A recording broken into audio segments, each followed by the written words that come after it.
Assalamualaikum warahmatullahi wabarakatuh.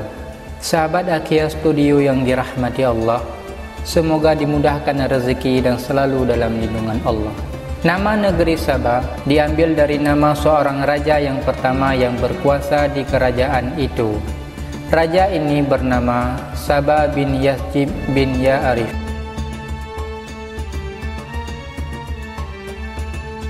Bin Kohtan.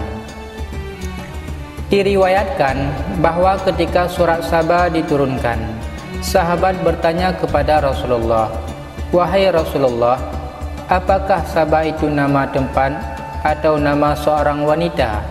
Rasulullah SAW menjawab, "Sabah bukanlah nama tempat dan bukan juga nama seorang wanita. Sabah adalah nama seorang laki-laki. Dia memiliki 10 anak, 4 diantaranya pergi ke negeri Yaman, sedangkan 6 yang lainnya pergi menuju Syam. Adapun yang ke arah Yaman adalah Lahem, Yuzam, Khasan, dan Amilah.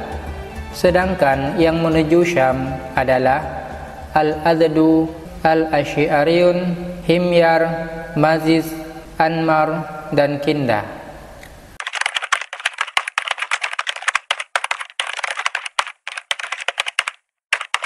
Ada sebuah riwayat ahli sejarah mengatakan, sebelum Balqis bertemu dengan Nabi Sulaiman, dia dan kaumnya menyembah matahari. Maka setelah Balqis bertemu dengan Nabi Sulaiman, dia mengikuti syariat Nabi Sulaiman dan beriman kepada Allah Subhanahu wa Ta'ala. Setelah Balqis beriman dan tak lagi menjadi seorang penyembah matahari, banyak dari kaumnya ikut beriman kepada Allah. Mereka mulai meninggalkan sembahan matahari dan hanya menyembah Allah Subhanahu wa Ta'ala. Bahkan Balqis sendiri mengakui kesalahannya. Ia berkata, "Sesungguhnya aku telah berbuat zalim kepada diriku karena telah menyembah selain Allah, yaitu matahari yang tidak mempunyai kekuatan apapun dan tidak bisa memberi perlindungan kepada penyembahnya jika mereka dalam keadaan bahaya." Begitu juga dalam Al-Quran surat Sabah ayat 24. "Aku dapati dia dan kaumnya menyembah matahari bukan kepada Allah."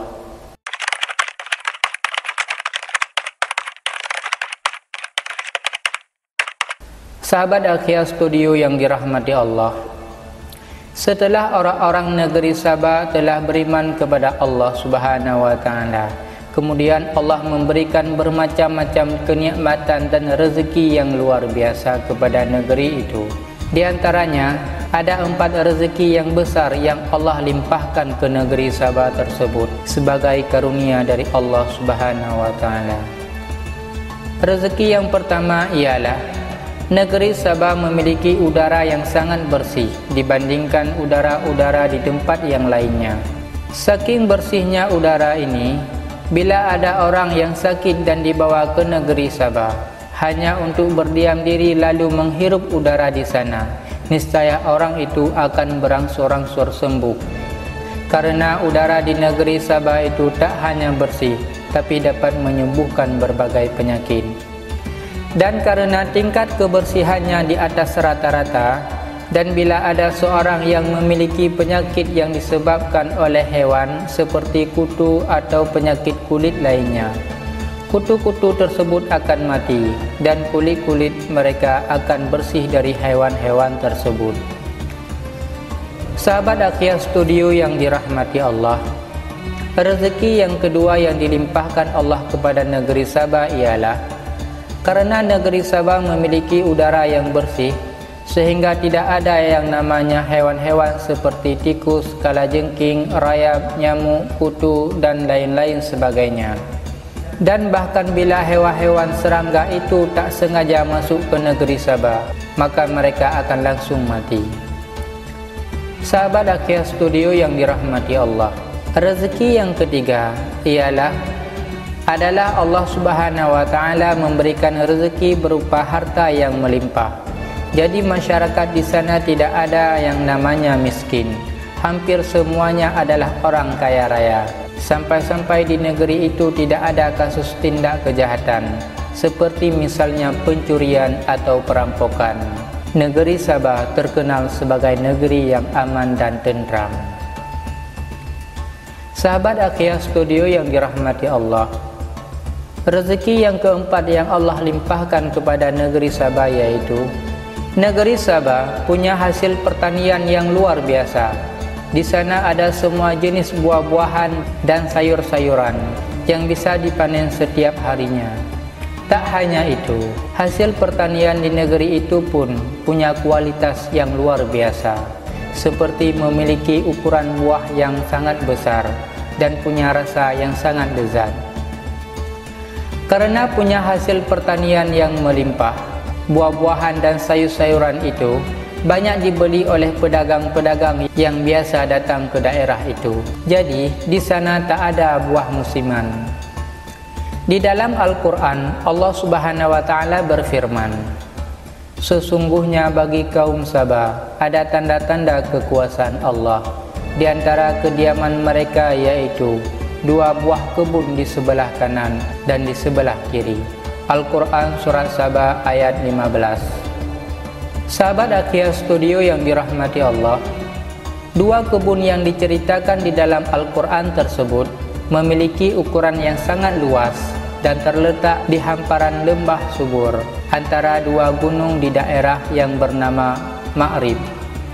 Di dalam riwayat Al-Qushairi menyebutkan 2 kebun yang diceritakan di dalam Al-Quran bukan berarti kalau jumlah kebunnya itu hanya 2 saja. Akan tetapi yang dimaksud dengan 2 kebun yang disebutkan di dalam Al-Quran adalah kebun-kebun yang berada di sebelah kiri dan di sebelah kanan lembah tersebut. Dan kebun-kebunnya sangat banyak serta memiliki buah dan sayuran yang jenisnya beragam.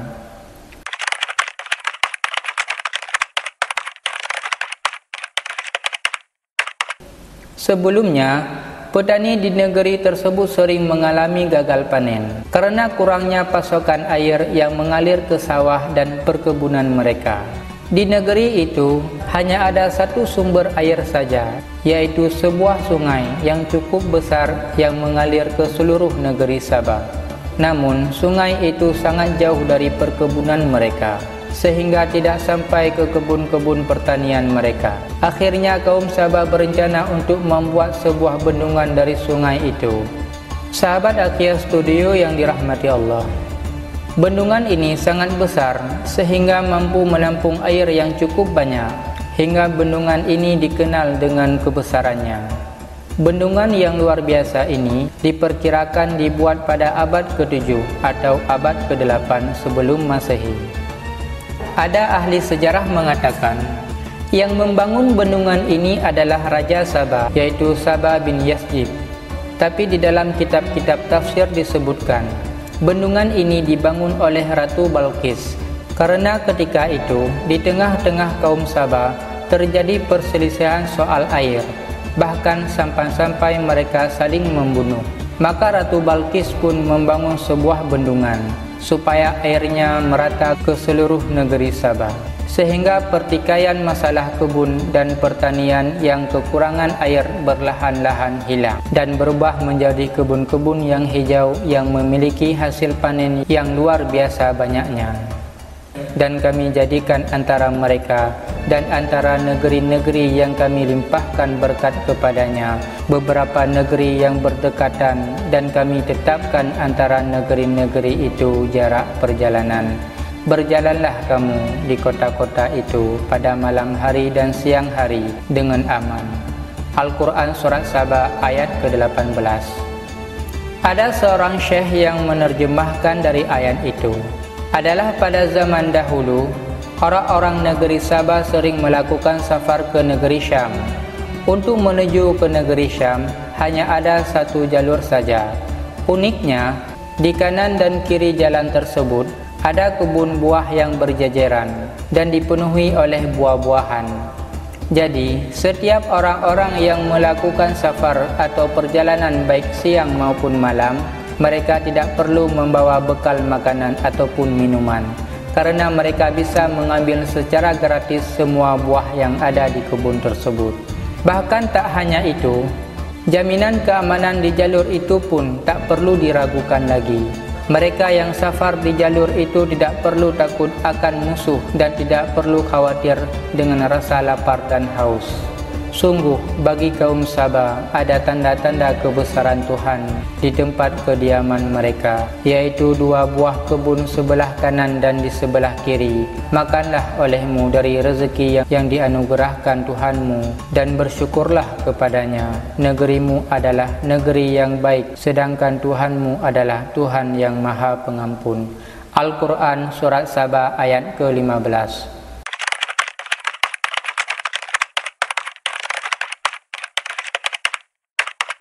Sahabat Akia Studio yang dirahmati Allah, sebelum Ratu Balqis bertauhid, kaum Sabah dulunya menyembah matahari dan bintang. Maka setelah Ratu Balqis mengikuti risalah Nabi Sulaiman, seluruh kaum Ratu Balqis pun mengikutinya.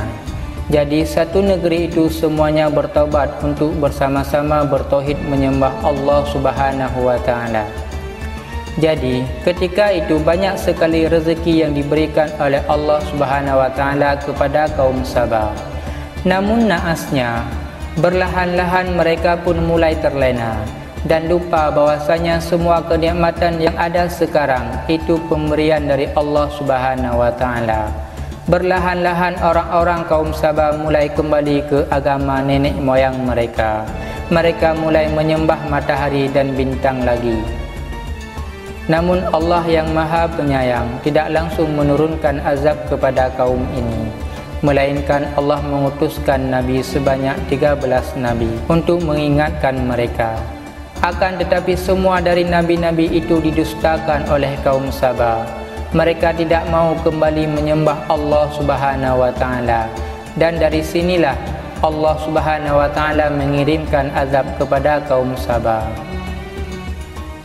Tetapi mereka berpaling, maka kami datangkan kepada mereka banjir Al-Arim. Al-Quran Surat Sabah ayat ke-16. Sahabat Akia Studio yang dirahmati Allah, Allah mengirimkan azab kepada kaum Sabah dengan hancurnya bendungan Al-Arim. Tentang sebab hancurnya bendungan itu ada 2 versi. Yang pertama diriwayatkan yang disebutkan oleh Ibnu Asyur. Bendungan itu hancur karena terjadi perang saudara di antara kaum Sabah, sehingga mereka tidak sempat memperbaiki kerusakan pada bendungan tersebut. Dan ada kemungkinan lain yang diriwayatkan Ibnu Asyur, yaitu karena adanya musuh-musuh dari kaum Sabah yang iri karena melihat kemakmuran kaum Sabah, maka mereka sengaja merusak bendungan itu. Sahabat Akia Studio yang dirahmati Allah, penyebab yang kedua ialah di dalam kitab-kitab tafsir disebutkan bahwasanya sebab dari kehancuran bendungan adalah tikus. Tikus itu berukuran lebih besar daripada tikus biasanya. Dalam satu riwayat, tikus ini memiliki ukuran tubuh hampir sebesar kucing. Allah Subhanahu wa taala mengutuskan tikus-tikus ini untuk menggerogoti bendungan sampai berlubang. Karena bendungan masa itu dibuat dari bahan kayu, sehingga dengan mudah tikus-tikus itu menggerogoti sampai bendungan itu berlubang. Tapi yang jelas adalah Allah Subhanahu wa taala lah yang menghancurkan bendungan itu, sebagaimana yang disebutkan dalam surat Al-Quran tadi.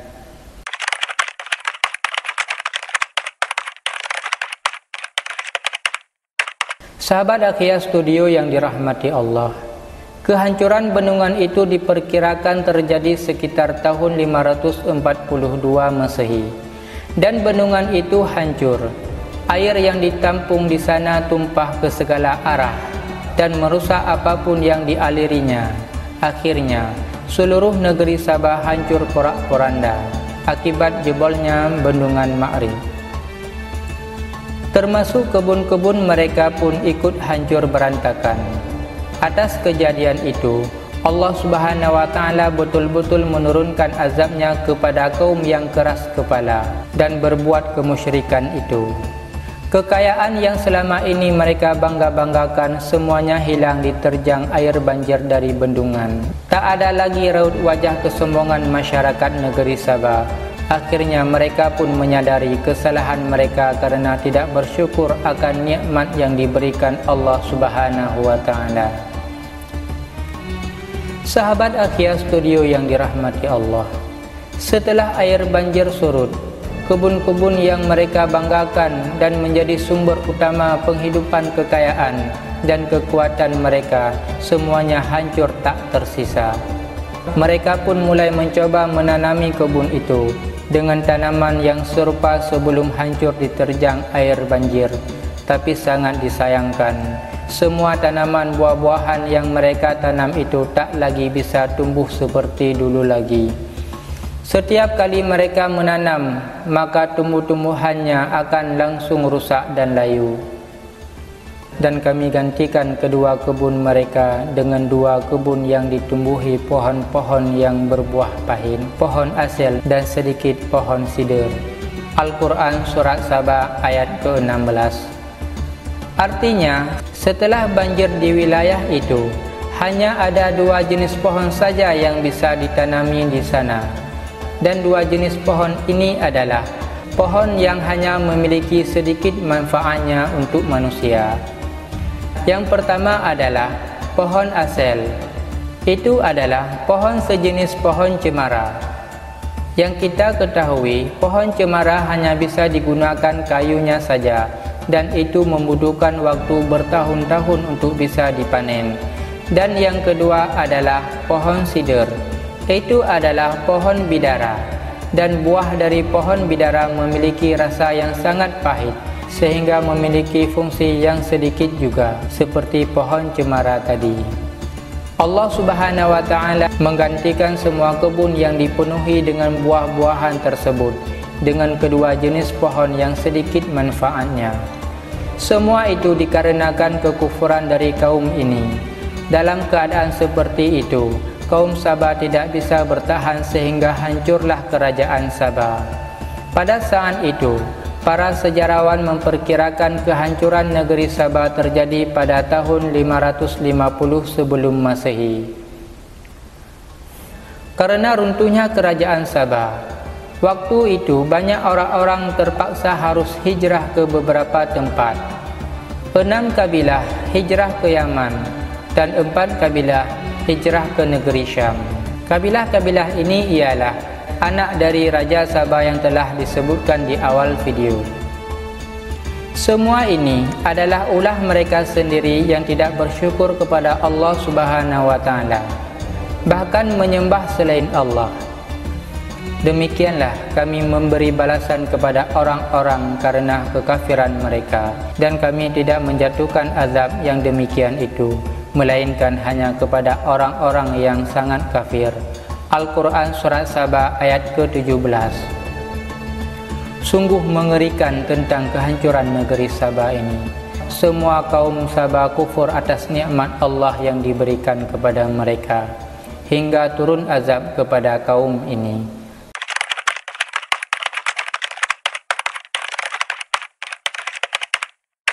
Menariknya, Allah Subhanahu wa taala mengabadikan kisah mereka di dalam Al-Quran, bahkan memberi nama surat yang memuat kisah mereka dengan nama Surat Sabah.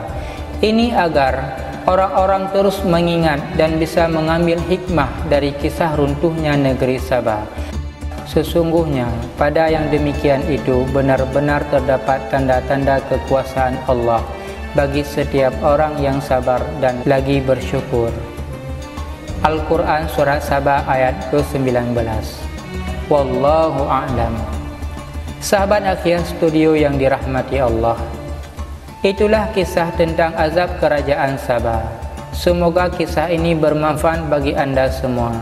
Jangan lupa like, subscribe dan komen di kolom komentar jika ada yang ingin anda sampaikan. Sampai jumpa di video selanjutnya. Assalamualaikum warahmatullahi wabarakatuh.